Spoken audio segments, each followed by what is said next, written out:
캐나다의 마크 카니 총리가 내세운 G7 어젠다에 외세 개입을 막는다는 내용이 들어갔는데요. 미국과의 갈등을 의식한 어젠다 설정이라는 의견들이 있습니다. 영상 속에서 더 자세히 알아보시죠.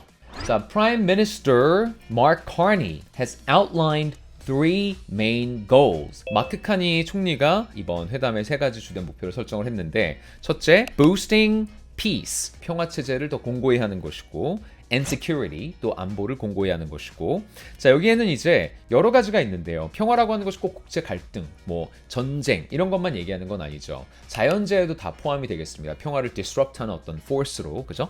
자, 그래서 including wildfire response. 사실 캐나다 같은 곳은 그 대지 면적은 엄청나게 큰데 비해서 인구 수는 한국에 비해 그렇게 많지 않습니다. 무슨 말이냐? 인구 밀집이 특정 대도시, 여러분들이 뭐 아실 만한 밴쿠버나 뭐 토론토 이런 쪽으로 굉장히 과밀집되어 있고요. 그리고 중간에는 사람들이 거의 살지 않고 다 이제 막 그냥 대자연 이런 형태인데, 그러다 보니까 한번 산불이 나면 그걸 진압하러 들어가는 데까지 거리도 거리고 그 인력 동원도 동원이고, 이게 굉장히 애로사항이 많아요.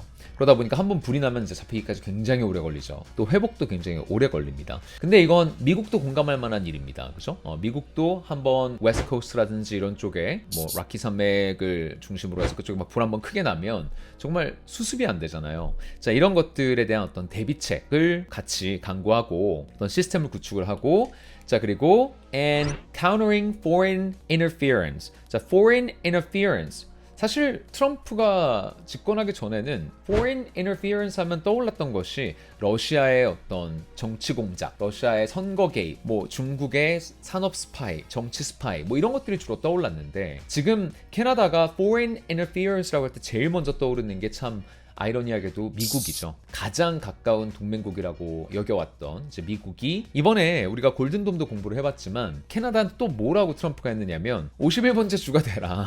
이 레파토리를 계속 쓰고 있어요. 51번째 주가 되라. 그러면 골든돔 니네 공짜로 쓸 수 있다. 꿀 아니냐. 이제 이런 식으로 또 한 번 조롱을 했습니다. 자, 그래서 이제 foreign interference라고 하는 것은 이 말에 여러 가지가 담겨 있죠. 당연히 여전히 유효합니다. 러시아와 중국의 어떤 스파이, 그리고 또 어떤 정치적인 개입, 이런 것들 당연히 이제 유효한 문제인데, 거기에 더해서 동맹국들 간에도 갈등이 함께 이제 빚어지고 있는 이런 상황으로 전환이 되고, 그 국면이 전환이 된 다음에 열리는 첫 번째 G7이다. 거기에서 이제 상징적으로 갖는 의미가 크죠.